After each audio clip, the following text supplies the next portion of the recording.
I ran down the stairs as screams filled my ears and terror flooded my veins. I sprinted to the front door of the pack house and flung it open, revealing rogues and pack members everywhere, tackling, biting, ripping, and killing each other. My eyes squeezed shut and my hands plugged my ears, praying that this was not real. After taking a few deep breaths, I peeled them open again, but nothing has changed, and I began to panic. With only one thing on my mind, I was now determined to fight with everything I had. Sprinting across the open field, no one noticed me. They were too busy fighting, killing. I made my way through the endless trees searching for my siblings. I don't understand. They should have been in the pack house with me. How could they have been so foolish to leave?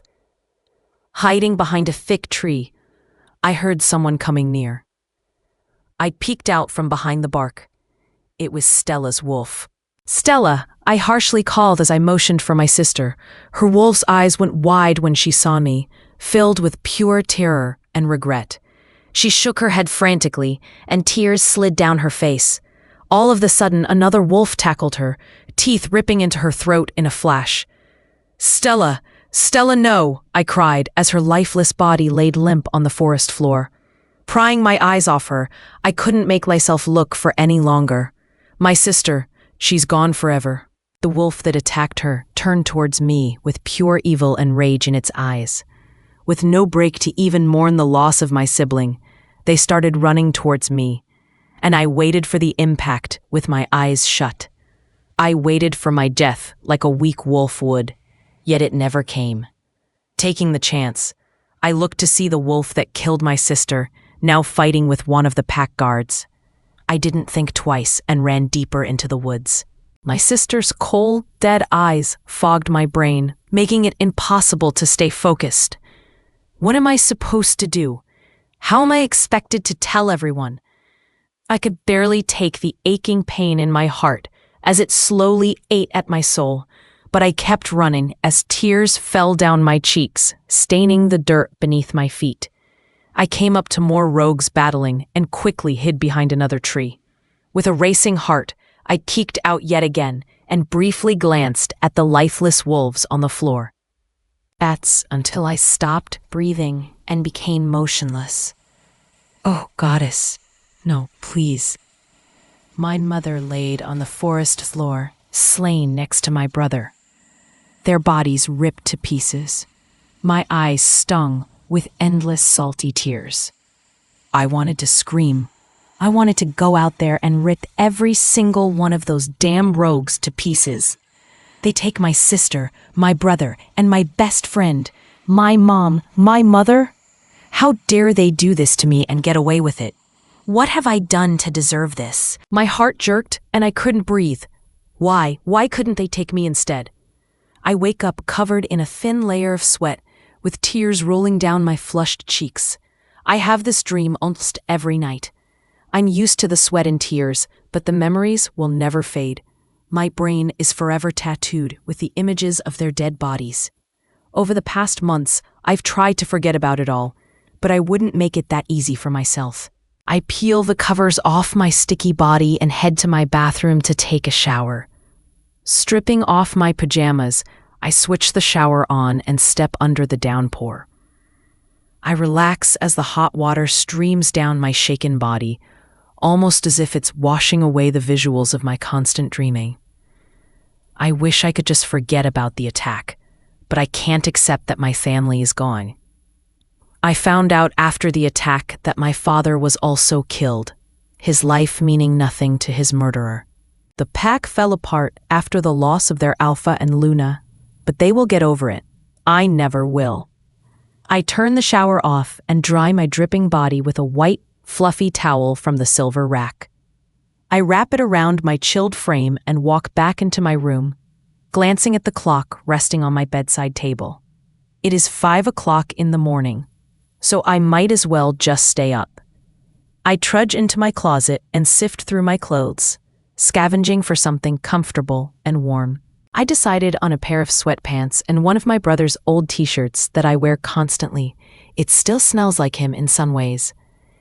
Heading downstairs and into the kitchen, my stomach rumbles with the desire to be fed, So, giving in, I open the fridge and grab 3 eggs from the carton.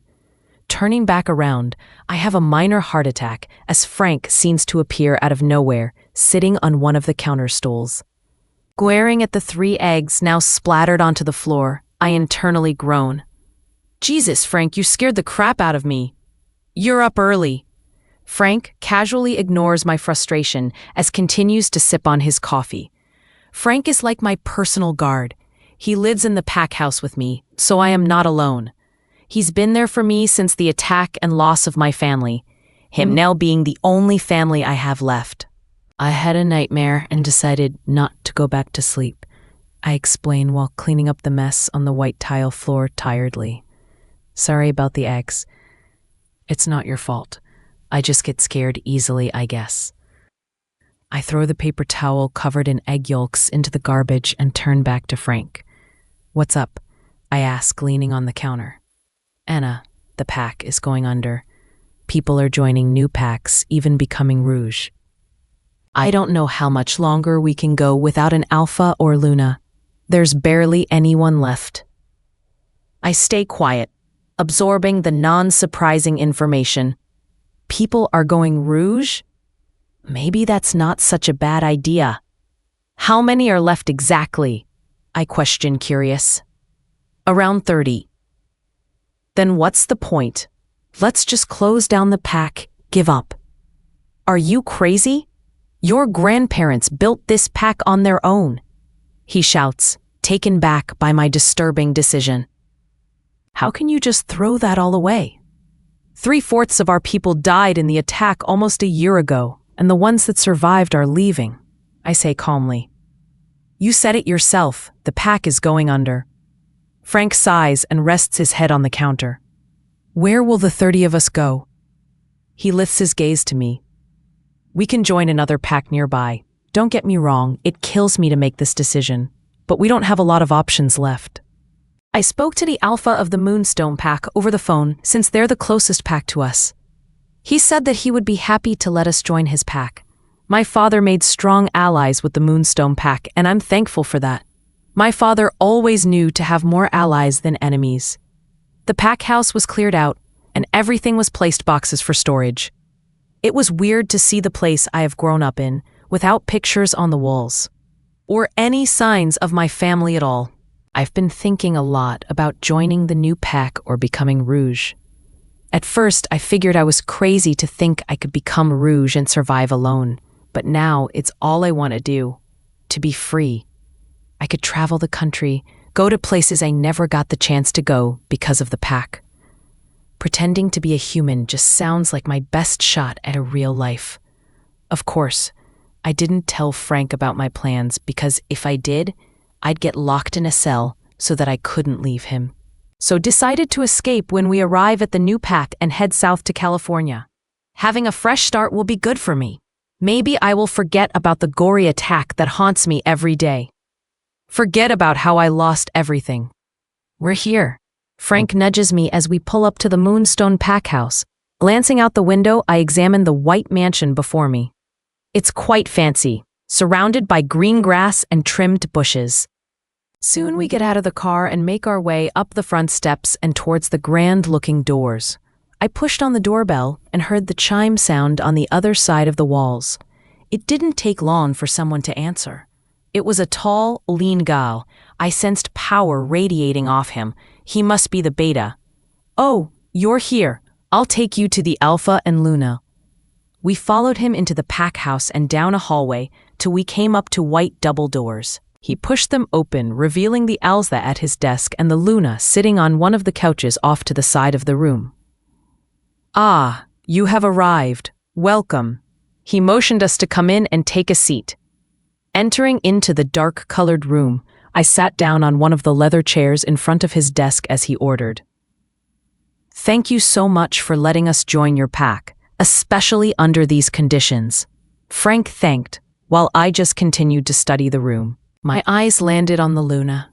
She was pregnant, at least 7 months. Like many people say, she had a certain glow around her, like joy and happiness took over her soul.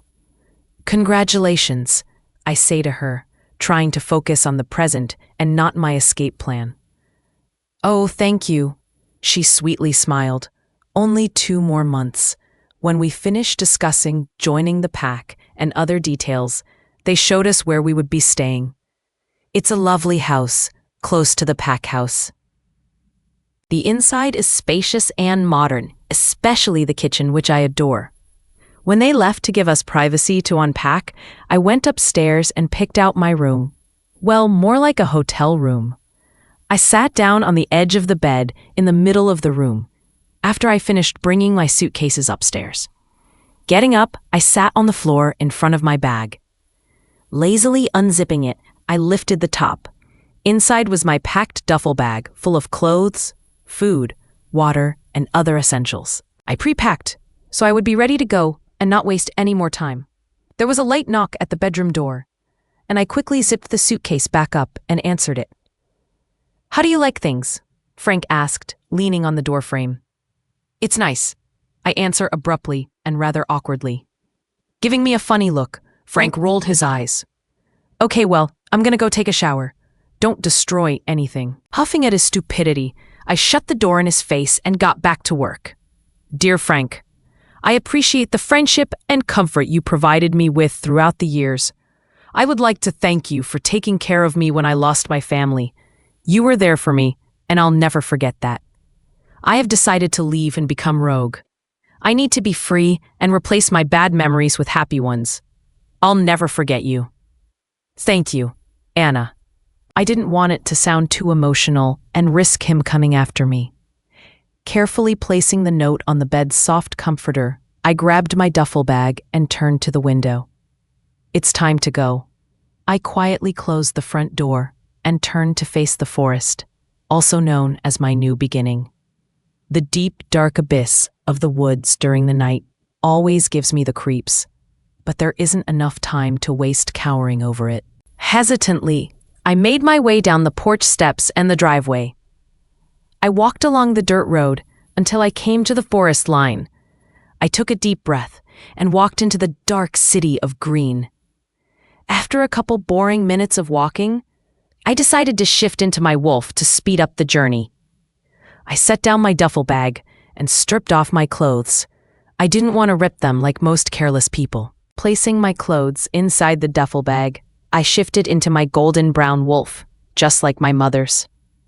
Picking up the bag, I carried it in my mouth and continued deeper into the woods, heading south. After about 2 more interminable hours, I was exhausted. I guess that's what I get when I leave at 10 o'clock. Prancing up to a soft brush of bushes under a giant tree, I curled up under the foliage and relaxed my aching body. I peered up at the full moon, high in the sky with stars scattered around it.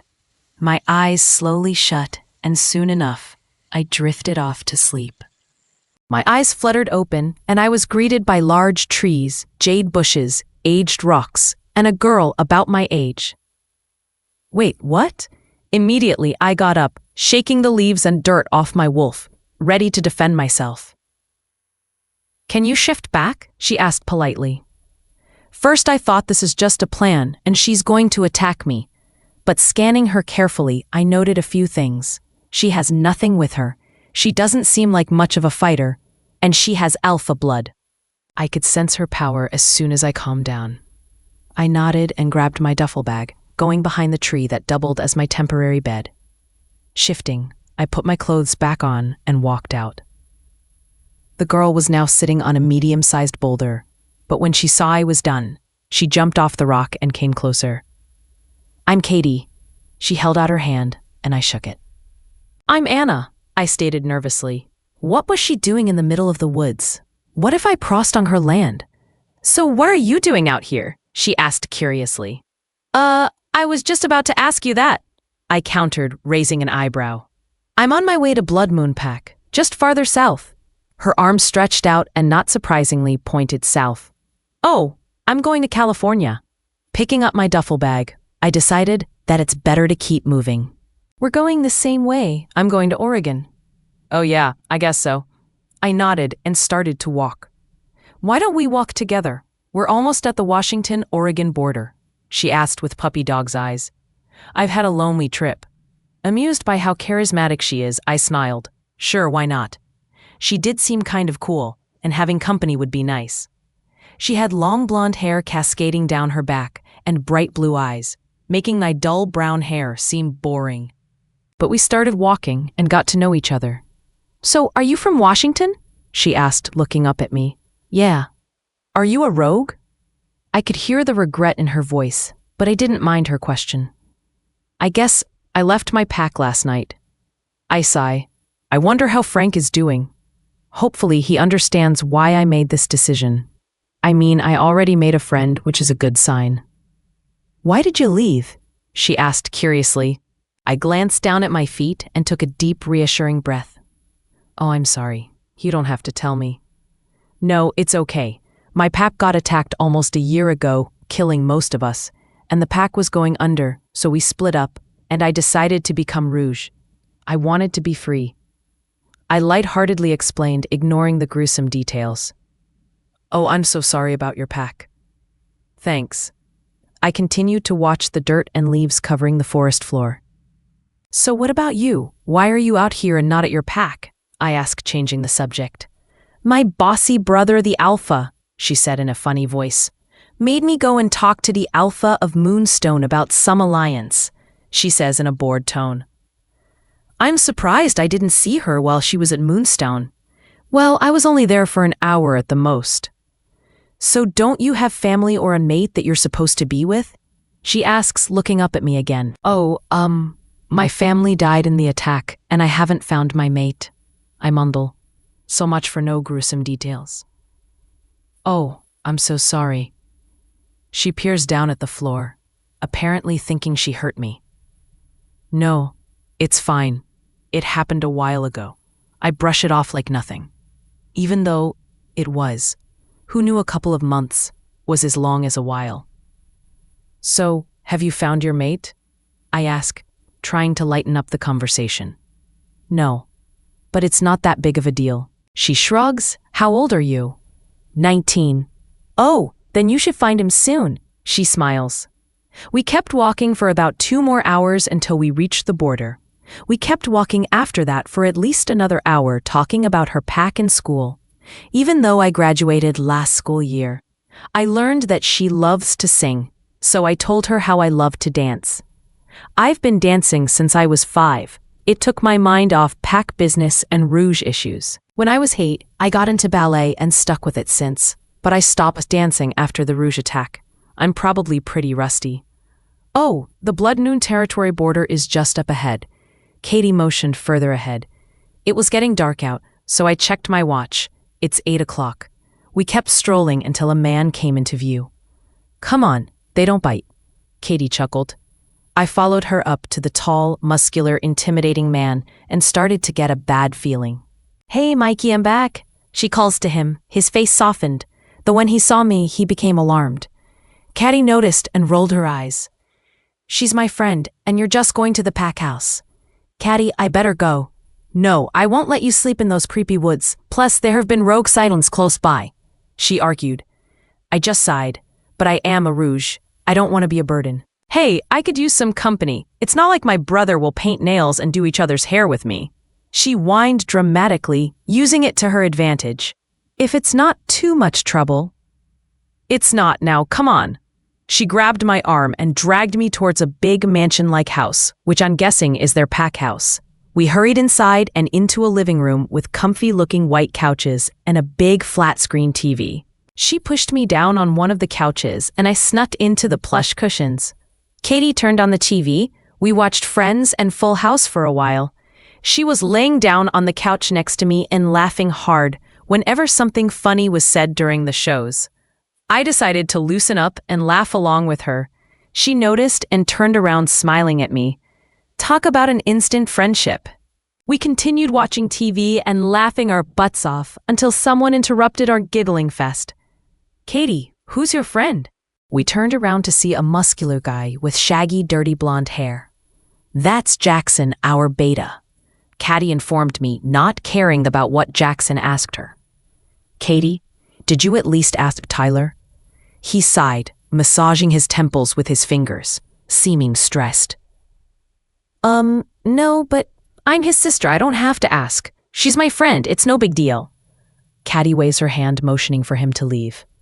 Fine, but if you get in trouble, it's on you. He points to her. Turning on his heels, he walks away. I tense in my spot and sit up straight. Hey, it's no big deal. Jackson can be such a rule follower. She rolls her eyes. Caddy, am I allowed to be here? I ask her seriously. Anna, there's no need to be worried. Just chill, okay? My brother's out of town anyways. He's visiting one of his alpha friends. Okay, but if I get in trouble, it's on you. I point at her. Wow, I've been getting that a lot lately. After another episode of Full House, our stomachs started to rumble and made monstrous noises, so we headed to the kitchen. What would you like to make for dinner? Katie asks me. I'll eat anything. I shrug, and that was the truth. How about pasta? Jackson pops his head into the kitchen. Okay, then I guess we're making pasta. Katie glances to me, and I agree. Oh, and make extra. Michael and Nicole are coming over too. He popped his head out of the doorway and yelled, "Thank you," from the other room. Okay then, let's get started. Katie cheers, grabbing packages of bow tie noodles out of the pantry. Who's Michael and Nicole? I ask, leaning against the kitchen counter.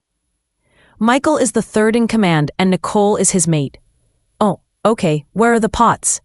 Down in that cabinet. She points to a white cabinet next to the large fridge. Let's get cooking! Looking at her weirdly, she just continued to act like we were suddenly on a televised cooking show. Together, we decided to make chicken Alfredo pasta using the recipe that my pack taught me. I used to help the pack members make dinner when I was younger. They adored my help and taught me secret pack recipes which made it all worth it. When we were finished, we poured the pasta into a big glass bowl and set it on the dining table along with plates, silverware, and glass cups. Jackson, dinner is ready, Katie called from the kitchen. The doorbell rang, and I heard talking. As it grew louder, Jackson and two other people entered the dining room. Oh, Anna, this is Michael and Nicole. They waved at me, and I waved back. This is Katie's friend Anna. I mumble, ignoring the fact that in one day, I went from a lonely rogue to having dinner with the beta, third in command, and Alpha's sister of Blood Moon. They greet me back, and Katie joins us in the dining room. Okay, everyone, we shall eat. She cheers again, and we chuckle as we pick our seats at the table. I sat beside Katie and Nicole across from Jackson. Oh my God, it's incredible, Nicole moaned while eating her food. It's Anna's recipe, Katie tells her. Anna, this pasta is the best thing I've ever put in my mouth, she compliments, not noticing the hilarious looks from her mate. Oh, thanks. During dinner, we chatted about random stuff. Whenever someone would ask me about my pack or family, Katie would change the subject, which I was grateful for. It turns out Nicole is pregnant. She said she's almost at 2 months. We talked about baby names and their plans. It cheered me up to talk about babies instead of deaths. When we all finished, I helped Katie clean up the plates and put away leftovers. I also received many more compliments on the food. For once after the attack, I was happy.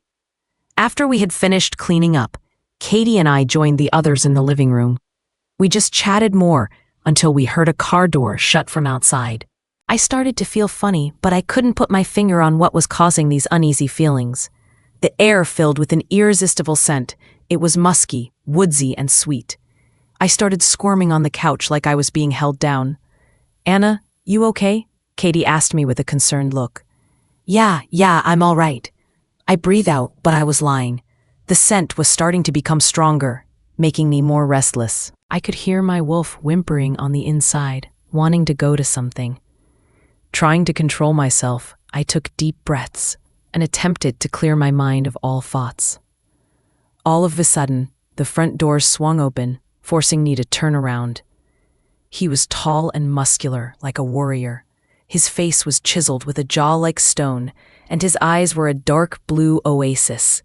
This man standing in the doorway was the most handsome, perfect, sexiest person I've ever set my eyes on. Our gazes connect, and I'm in a trance. My wolf keeps yelling at me over and over again one word. Mate. It's my mate. This perfection of a person standing in the same room as I, driving me insanely crazy, is my mate, my other half.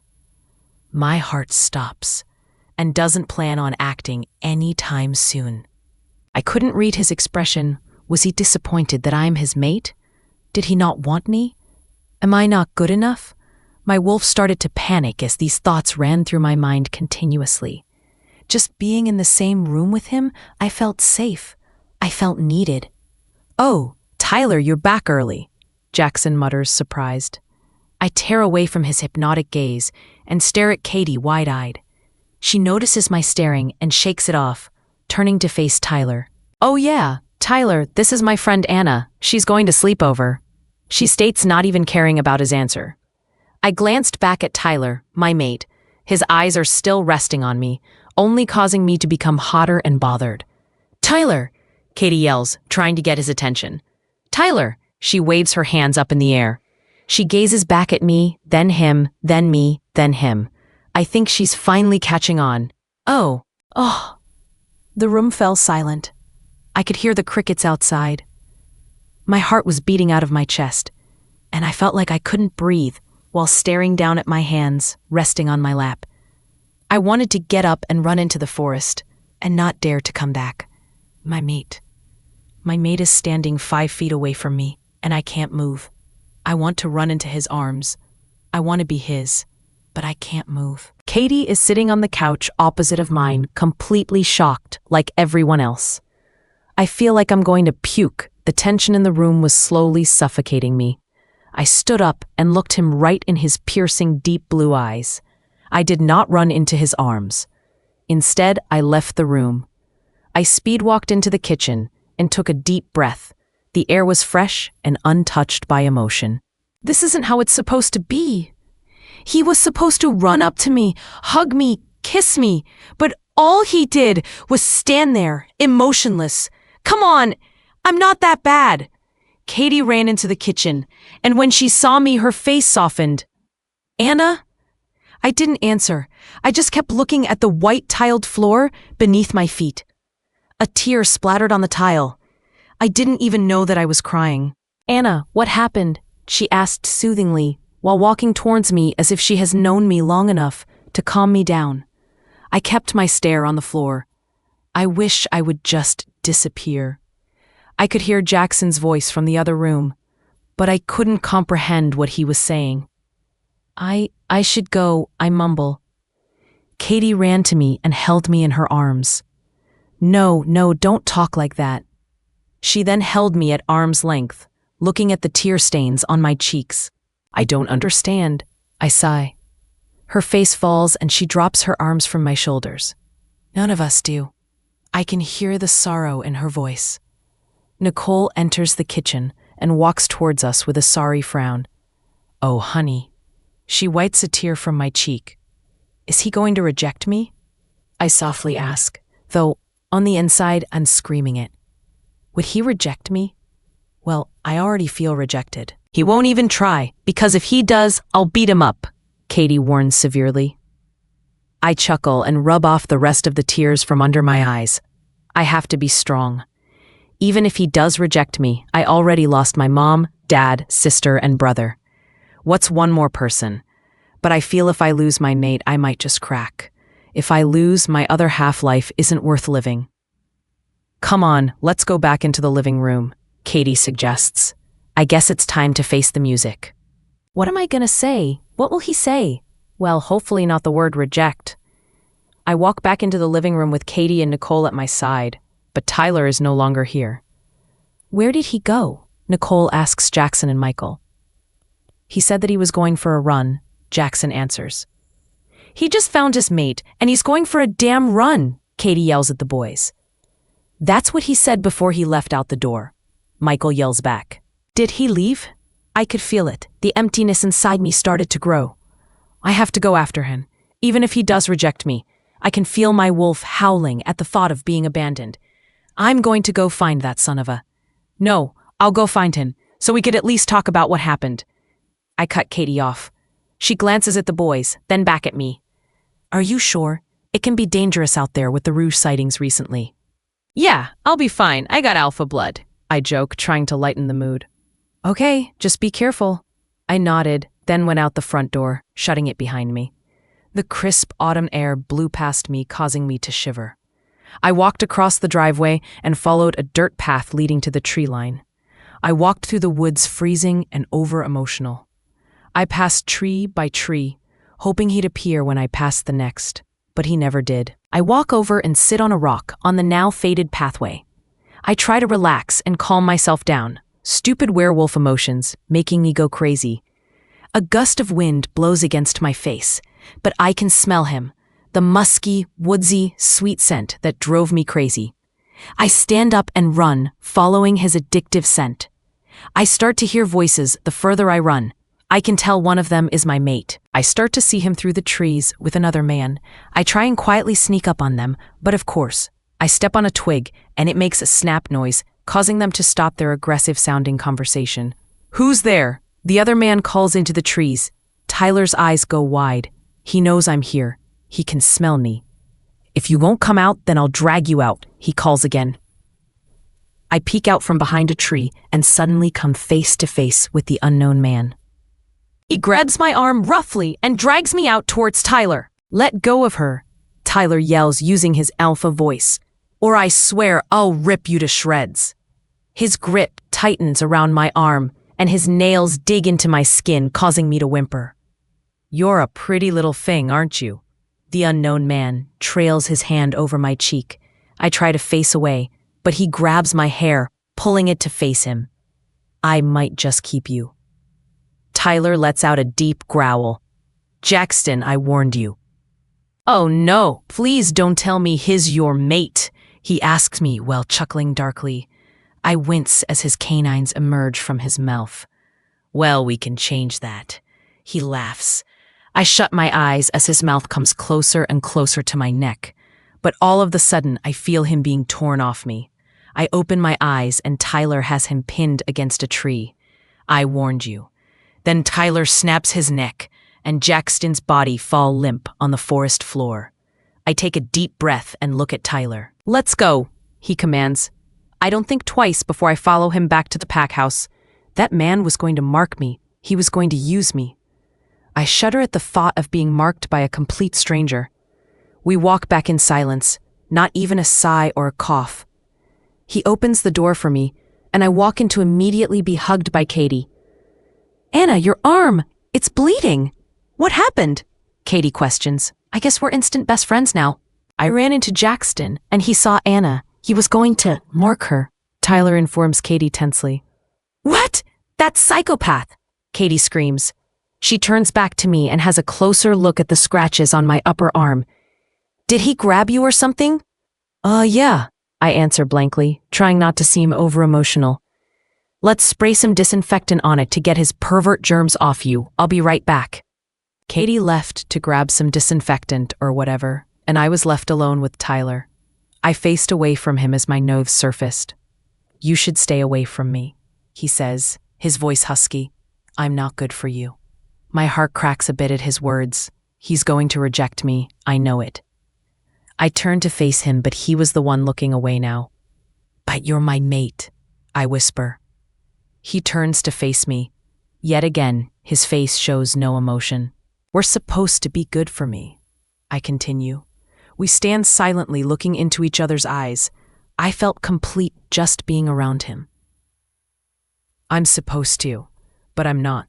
He turned around and left the living room, leaving me with an aching heart. I found where did Tyler go? Katie asked, holding a bottle of disinfectant spray for my wound. I don't know. Katie cleaned up my scratches and showed me to the guest room upstairs beside Tyler's room. It was a large room with a king-sized bed in the middle and a bedside table on each side with a window above them. There was a big bathroom connected to the bedroom and a walk-in closet. The room had other stuff in it like a desk, dresser, and a giant mirror. It was well decorated with a gold and white color scheme. It gave it a more elegant feel. When it got later, I told Katie that I was going to head off to bed. I came into the guest room and the en suite. I took an inebriating shower and brushed my teeth with the new toothbrush and toothpaste that Katie kindly gave me. I finished up in the bathroom and turned off the lights. I walked over to the bed and climbed in, cuddling one of the pillows, wishing it was my mate. His guy I don't even know. I couldn't sleep. He was sleeping in the next room. My wolf was hurting and I was starting to feel it too. I tossed and turned in between the covers, getting frustrated with myself. I threw the covers off my body and stomped out of the guest room to the room down the hall, which Katie said was hers. I opened the door, and she was peacefully sleeping in her bed. "Katie," I loudly whisper from the doorway. She didn't move. "Katie," I call a bit louder. She just rolled over on her other side. Ugh. I walked up to her bed and shook her. "Kenny, wake up." "Frigamatch," she mumbled, and her eyes popped open. "Anna, what's wrong?" she asked, sounding tired while rubbing her eyes. "I can't sleep. My wolf is restless." She sat up on her bed and rolled off. She walked over to her closet and pulled out a large t-shirt and threw it at me. "How is your shirt going to help?" I questioned her dumbly. "It's Tyler's. It smells like him now. Go to sleep." She crawled back into her bed and waved me off. I left her room, closing the door on the way out. I walked back down the hall and back into the guest room. I shut the door and brought the shirt up to my nose and sniffed it. My wolf relaxed at the intoxicating scent of our mate. I got back into the bed and put the pillow on the shirt, using the shirt as a pillowcase. I rested my head on the soft fabric and fell fast asleep. I woke up and laid in the warm bed for a couple of minutes before I got up to brush my teeth and my hair. I slept like a baby. I haven't had slept like that for a long time. I slugged downstairs and into the white, bright kitchen. Katie was standing at the stove cooking eggs and bacon. She turned around when she heard me enter. "Good morning. Did you fall asleep?" she asked while sliding the food on 2 plates. "Yeah, right away." I trudged to the table and chairs in the kitchen and sat down. "Good. I was thinking that we could go shopping to take your mind off things." Katie set the food at the table and sat down herself. "Oh, I should probably get going," I mumbled, shoving food in my mouth so I couldn't talk.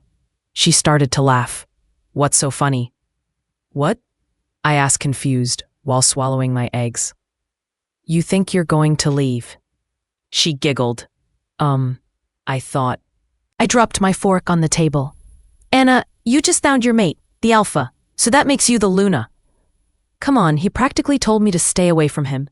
I don't think I'll be the Luna anytime soon," I pointed out. She sighed. "I know it feels like he doesn't want you, but believe me, on the inside, he can't control himself around you." Could she be right? If she was, then why would he tell me that he's not good for me? "Now go get dressed, we're going shopping," she cheered. "Yeah, okay," I nodded, smiling. "I need some girl time." "I got the plates, just go get ready." She grabbed my plate and brought it to the sink with hers. "I've been here for 24 hours, and I already made a friend." I headed upstairs and grabbed the cutest clothes that I brought with me and got dressed. I was wearing a black skater skirt and my flowing white, in-strapped crop top. I also put my black leather jacket on. It reached just above my hips.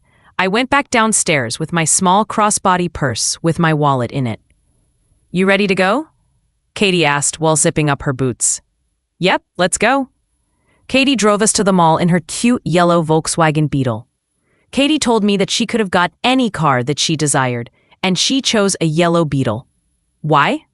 I have no idea. When we arrived at what I'm guessing is the mall, we got out of the car and headed inside.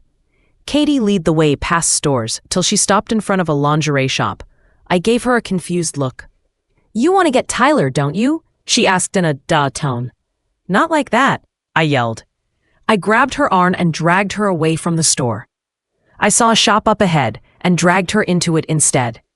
I let go of her arm and started looking through the clothes on a rack. I ended up picking out some things to try on. I went to the changing rooms and hung the clothes on the hook in the stall. First, I tried on a sweater. It was gray with white polka dots. Next, I tried on a red velvet pencil skirt. I tried on all the clothes and ended up getting the sweater, skirt, some tops, and dress. I made my way through the clothing racks and displays to the checkout counter. I placed the clothes on the counter and grabbed my wallet from my purse. "Cash or credit?" the tall blonde woman asked. "Credit." Katie barged in and handed the woman the card in her hands. "Hey!" I yelled at her, putting my hands on my hips. "What?" "When I asked Tyler if we could go shopping, he gave me his credit card and told me to use it for you." She shrugged. My eyes widened. "Is that all?" the man behind the counter asked in a bored tone. "You know what? Change the Diet Coke to a Sprite." Katie scans the menu. "Katie, you've been ordering for 15 minutes. There's people waiting for us." I scold her. "I'm done." Behind us, you can hear people sighing and mumbling finally. She turns around and glares at the other people in line. "Come on, let's go sit down," I suggest. Katie grabs her chicken sandwich, fries, and Sprite off the counter and carries her tray with her chin up high. We pick a table by the fountain in the middle of the food court and sit down. "Are you sure you don't want to go back to Victoria's Secret?" Katie asks while munching on her fries. "I'm sure," I grumble for the 1,000th time. After I had got my clothes from the first store, we kept on shopping for 3 more hours. My arms were killing me. Every time Katie swiped Tyler's card through the little machine, I felt guilty. We at least spent $300. Throughout our shopping trip, Katie would constantly ask me if I wanted to go back to Victoria's Secret. Why did my mate's sister want me to get lingerie for me to wear for her brother? Maybe she felt bad for me. "Are you almost done? It's getting late." "Yeah, I'll carry my drink with me." Katie got up and threw away her garbage, then we walked back to the front entrance of the mall. "Are you sure?" Katie asks as we pass the lingerie shop. "Katie, yes, I'm sure." We hopped in her Beetle and drove back to the pack house. It's already 9 o'clock. When we got back, we had to grab all our bags from her car. When she opened the truck door, some of the bags started to fall out. "Why did we buy so much?" Katie cries as she tries to grab all her bags off the cement ground. "You're the one that said, 'Oh, let's go to this store, then that store. Oh, how about the store over there?'" I mimic her. "Hey, I might have a small shopping addiction." "Small," I motion to all the bags. "Let's just get them inside." We managed to hook all of our shopping bags on our arms and we looked ridiculous. We couldn't open the door, so Katie attempted to knock, but it wasn't loud enough. "Hurry, my arms are dying," I whine. "How about you try?" she yells at me. "Use your head," I suggested. "Hell no, you use your head." "No, my mate's in there," I protest. "So?" she questions. "I don't want to get a mark on my head and look ugly," I mumble quietly. All of a sudden, the front door swings open, revealing Jackson with an amused smile. "How did you—" "I heard you guys yelling, and Tyler asked me to go see what it was," he chuckled. "Whatever." Katie pushed past him with all her bags, and I followed her inside. "Did you guys buy the whole store?" "Where's Tyler?" Katie asks, ignoring Jackson's comment. "In his office. Why?" "I have to give him back his credit card." Katie holds the plastic card in her hand. "Tyler gave you his card?" Jackson asks, amazed. "No, this is a sandwich," Katie jokes flatly.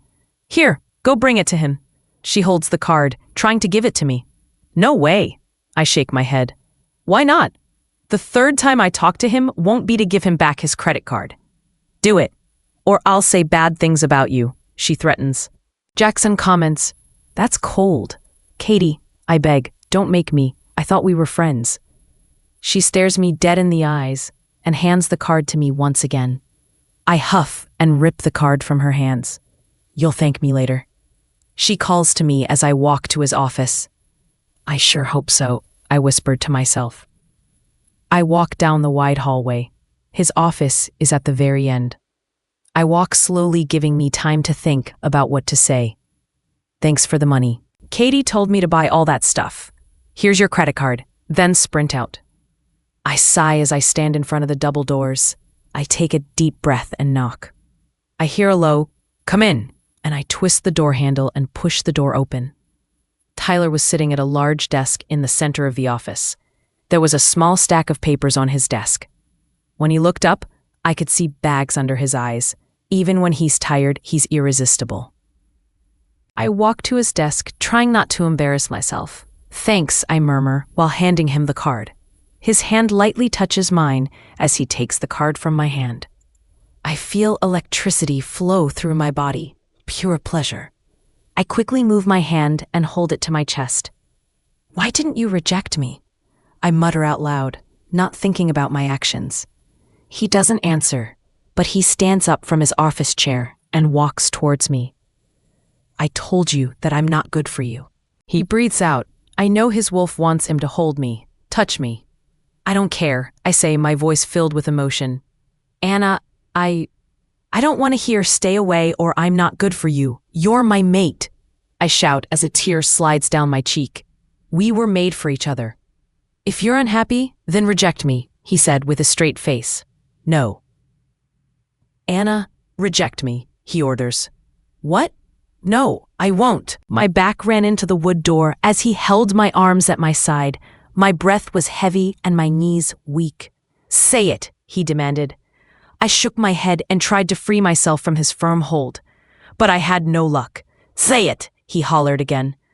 I look him dead in the eyes as his grip on my wrists tightens. No, I cry, praying he would let go. Anna, I said. I cut him off mid-sentence. I won't reject you. More tears roll down my cheeks. He lets go of my arms and turns the other way, facing away from me. His hand caresses my cheek, and his thumb ran over my bottom lip, sending shivers throughout my body. But as I said before, I'm not good for you. His minty breath fans my face. How many times do I have to say I don't care? I move my lips closer to his, millimeters apart. He runs his hand from my thigh up to my neck, sending shivers through my whole body. I love the way you react to my touch, he breathes out. I can't take it anymore. I want to touch him. I need to feel his lips on mine. I move closer. Our lips are barely touching, and I gently press my lips to his. I know he's trying to control himself. I press harder. He grabs my waist and starts to move with my lips in sync. I moan into our kiss. It's like nothing I've felt before. It's fireworks, electricity, that spark. I know my moan drove him over the edge. He presses harder against my lips and slowly walks us over to his desk. I jump up on his desk, and he stands in between my legs. He gently bites my bottom lip, asking for an entrance. My body can't refuse. He suddenly pulls away and whips his hand down his face. This was a mistake. He sighs. My heart breaks at his words. I get off his desk and run to the door. Slamming it behind me, I run down the hallway and upstairs. I run to the guest bedroom, my tears hitting the wood floor. I swing the door open and shut it behind me. Sliding down the door, my butt hits the floor. Tears start to pour from my eyes. I thought for a second, he took down his guard. I didn't sleep all night. Katie would come by and knock on the door, asking me to let her in so we can talk. I didn't feel like talking, just being alone. At first, all I did was cry. Now I'm just staring at the ceiling while I lay still on the bed. I knew that if I tried to leave now, he would haunt my mind and heart forever. Why did he think that he wasn't good for me? We were made for each other. He's supposed to be the best thing to ever happen to me. How can I have a future with someone that said our kiss was a mistake? Knock. Anna, you can't stay in there forever. Katie talks to the door. Yes, I can, I protest in a bored tone. Come on, Anna, please open the door, Katie cries. Was she crying? I quickly got up and placed my ear to the door. I heard her sobbing on the other side. I unlocked the door and swung it open. She was crying in her hands until she looked up. I should have done that first. She smiles and pushes past me, entering the room. Fake crying? I ask, annoyed. She sits down on the bed and pats the space beside her. I sigh and walk to her. I sit down where she instructed me to. Tell me what happened, Anna. You've been in here for 2 days. She asks soothingly. I don't think you want to know, Katie. Anna, just let me help you. I guess after being alone and all my crying, I could use a friend. Fine. I went to go give him back the credit card, and I did. I take a deep breath and continue. I asked him if he was going to reject me, and he told me to reject him. I explain, my voice shaky. What? Katie yells. I said no, then he pushed me up against the door. He kept telling me to reject him. I kept saying no, and he let go. He said how he didn't deserve me and how much he wanted me. I looked her in the eyes. He said I was beautiful. I blush. See, I told you he was holding back. He wants you, Anna. Katie cheers. I'm not done. We kissed. I glanced at my hands in my lap. Katie squealed. That's so great. We're going to be sister-in-laws. I waited till she calmed down. He said it was a mistake. I breathe out, my voice cracking. Her face went blank, and she stopped dancing. He said what? She asked, pretending she misheard me. That it was a mistake. I would cry, but I wasted all my tears earlier. Oh. She sits back down beside me. We sit silently beside each other, looking at the floor. Knock. We didn't get up to see who it was, and we just sat there. The door opened, and Jackson stood in the doorway. What are you guys doing? He asked, confused. Being sad, Katie answered blankly, not even looking up at him. What happened? He asked, closing the door behind him. Tyler kissed Anna, and he said it was a mistake, she blurts out. Katie, don't tell people, I scold her. He kissed you? Jackson repeats, surprised. Stop talking about it. I demand both of them. Okay, sorry. I just came up here because I ordered Chinese food, and it should get here any minute, he informed us. Katie and I glanced at each other and nodded. Okay. We went downstairs and waited for the food while watching some weird TLC show. When the doorbell rang, Jackson grabbed the food and paid the delivery guy. He set the 2 full bags on the coffee table. Why did you order so much food? Katie stared at the bags. I like Chinese food, okay? We ate all the food and laid down on the couches, lazily watching more TV. Do you think I'll ever find my mate? Katie asks in a sad tone. Of course. We should go out. Jackson sits up on the couch. Where? I ask, interested. Like a club. Yeah, let's go. Katie jumps off the couch. Come on, Anna, you can wear the new dress you got. Sure, let's go. I agree. Katie and I run upstairs and start getting ready. I walked into my room and took a quick shower. I got out and wrapped a towel around my body. I went to my closet and grabbed my new dress. It was black and white and hugged my curves. There were cutouts on the sides, making it extra sexy. I twirled in front of the mirror. I feel like a supermodel. I put on light makeup and black mascara, even a smoky eye. I went back downstairs, Katie, and Jackson was waiting at the door. Okay, let's go, I cheered, hoping to get my mind off of Tyler. We got in Jackson's car and went to a nightclub called Route 33. The inside was full of people dancing and drinking. Jackson said that most of the individuals in the club were werewolves like us. It made me feel way more comfortable. We pushed through the crowd and sat at a round booth. This place is packed. I yell over the noise and music. I know, let's hit the dance floor. Katie squeals. Okay. Katie and I headed to the dance floor and joined the crowd. I loosened up as the music blasted in my ears. We laughed, sang, partied, and danced our hearts out. When we were dancing, it reminded me of when I used to dance front of the crowd, on stage. I was 6 years old at my first dance recital, and I was one of the mice in Cinderella. After I had gone out in front of the audience, I knew that I wanted to dance ballet forever. I worked hard, I went dancing classes every day, and I got good. Superb.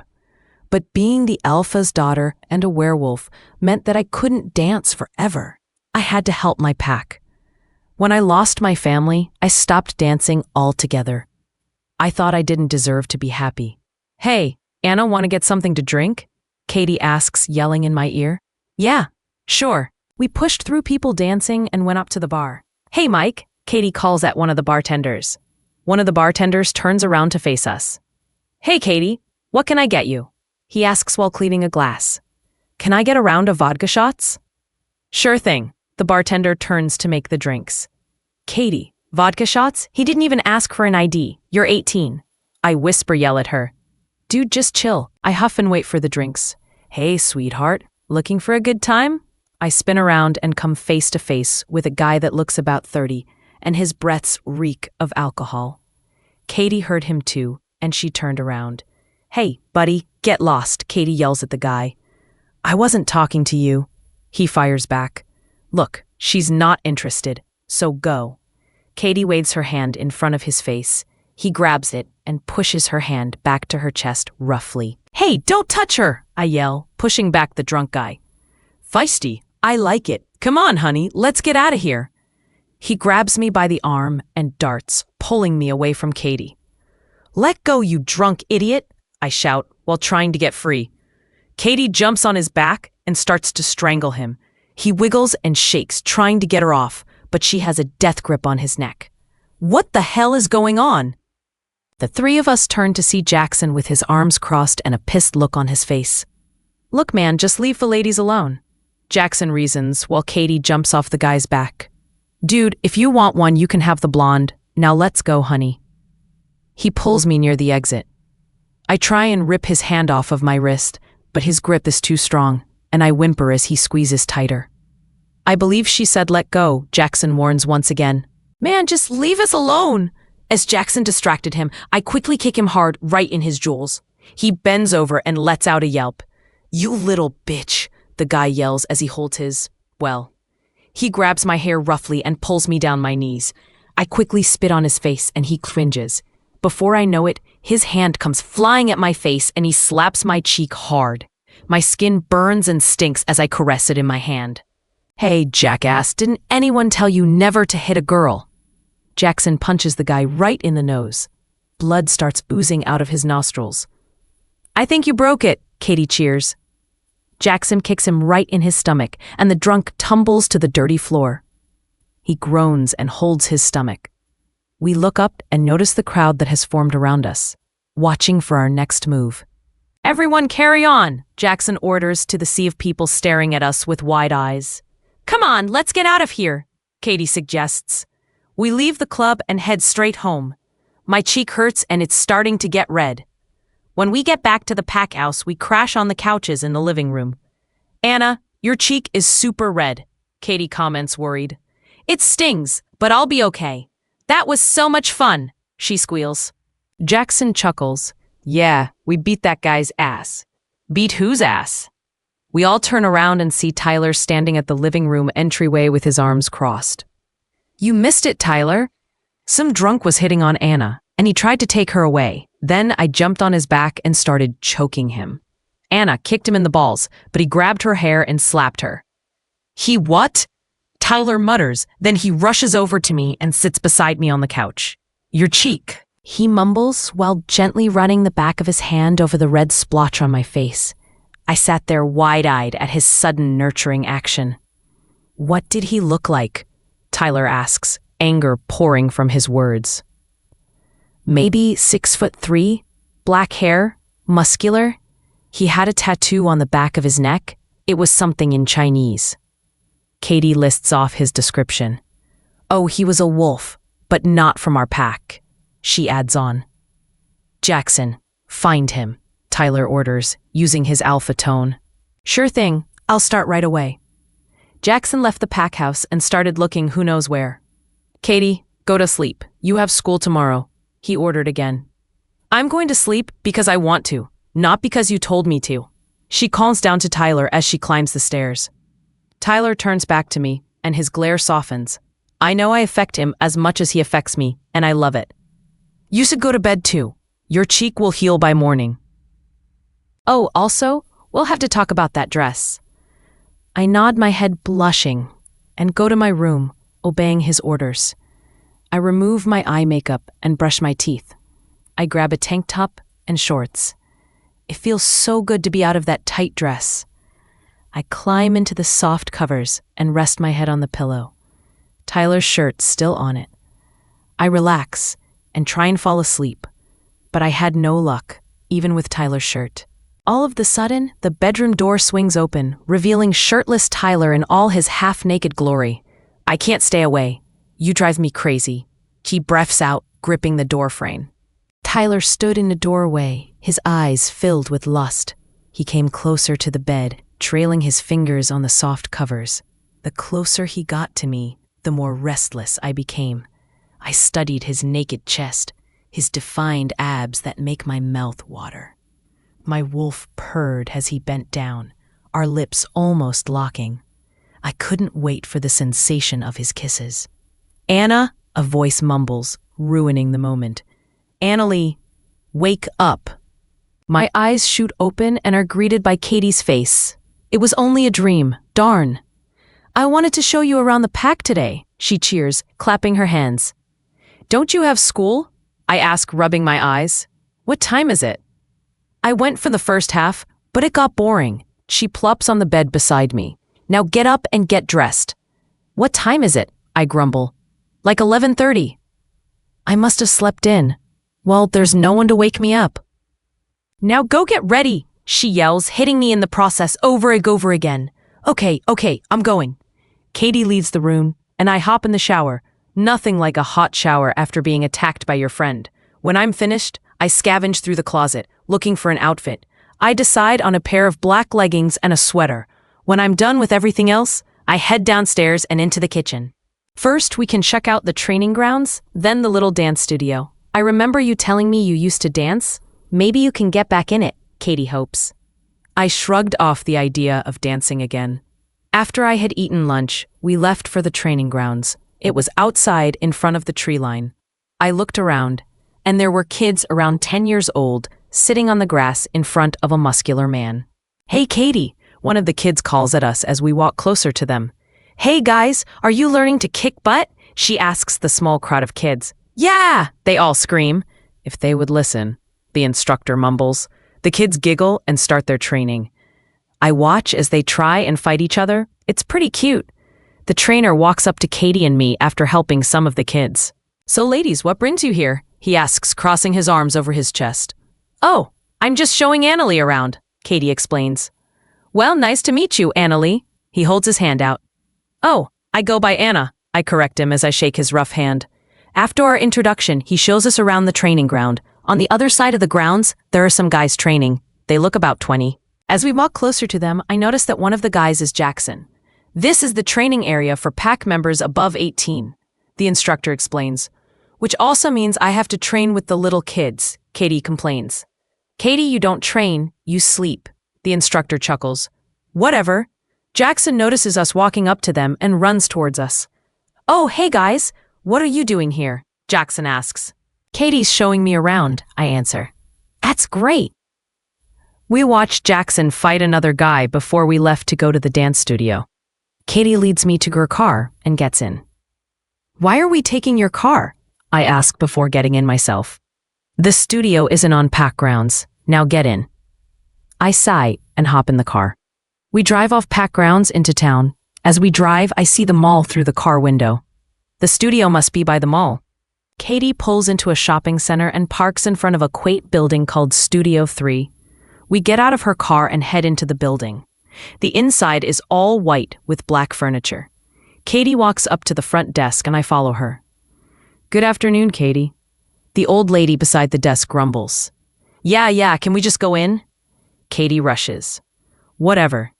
I give Katie a weird look, and the old lady rolls her eyes. "Don't ask." Katie sighs and leads me to a back room. She opens the door and there's an empty room with wood floors and mirrors covering the walls.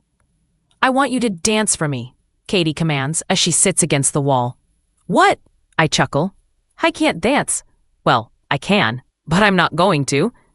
"Just show me what you got," Katie suggests. "Why?" I cross my arms over my chest. "Come on, don't be like that," Katie whines. I huff and lean on one of my legs, popping out a hip. "Please." Katie plasters puppy dog eyes on her face. I can't handle the puppy dog face. I look away and sigh. "Fine." "Yay!" Katie claps her hands. "What song?" she asks. "I guess All of Me by John Legend." Katie presses a button on her phone, and music starts to play throughout the room. I look around, trying to figure it out. "It's Bluetooth, now dance." Great, I have to come up with something on the spot. I could do my dance routine from a few years ago. I decided on that and started to dance. As I moved across the floor, I lost track of my surroundings. I was alone. Music flowed through me as my thoughts disappeared. I dance across my room, spinning in front of my mirror. Music blasts through my phone as I practice my routine. All of a sudden, the door swings open, revealing one of the pack guards. "Anna, we're under attack. Your parents instructed you to stay here till it's over," he yelled at me over my music. I run to my phone and pause the song. Instead of music, I hear screams. The guard leaves my room, shutting the door behind him, leaving me alone to listen to the cries outside. I can't sit here and do nothing. I have to find my family. The music stops, and I come back to reality. Clapping fills my ears, and I look towards Katie, but instead of just her, there are little girls in leotards cheering. "Anna, that was incredible," Katie cheers. I blush and look down. I guess I wasn't as rusty as I thought. I walk back towards Katie and sit next to her on the hardwood floor. "Anna, that was just Katie yells. I laugh as the little girls dance around the room. We watch them until a middle-aged woman enters through the door. "Girls, what are you doing?" the lady asks the adorable little girls as they spin and twirl. "Dancing like Anna," one little girl giggles. "Anna?" the woman ponders, confused. "This is Anna," Katie points to me. The lady turns around and sighs. "Katie, what are you doing?" she grumbles. "I was showing Anna around the pack grounds," Katie says matter-of-factly. "Well, can you please go so I can start my class?" "Yes, we can," I say and pull up Katie from the floor. "Come on, let's go." Katie and I left the small dance studio and made our way back to the pack house. On the way home, Katie wouldn't stop talking about my dancing. At first, I was flattered that she thought I was amazing, but now I want to tape her mouth. When we got back to the pack house, we hurried into the kitchen and made lunch for Jackson and Tyler. They were busy dealing with pack business. "This smells so. Okay, Katie, I get it." I pick up the tray of food and carry it to Tyler's office where they're working. "Anna, let me have a bite," Katie cries as her hand nears the grilled ham and cheese sandwiches. "No," I swat her hand away. "Bad, Katie." Katie opens the office door as I enter the room. Tyler is sitting at his desk, and Jackson is standing beside him. A guy is sitting in one of the chairs opposite of Tyler. The man turns around, and I almost drop the tray, but Katie quickly saves it. "Anna, what the hell?" Frank yells as he holds the note I left in the air. "Anna, who is this?" Tyler asks from behind his desk. This is Frank," I mumble. "Anna, why the hell did you leave? I thought I would never see you again." Frank yells as he scolds me. "How could you be so stupid to become Rouge?" I gulp down my pride. "I don't know. I thought I could start my own life." "Start your own life? With what?" Frank questions, not understanding me. "With us," Katie says with pride. "With me." Tyler stands up.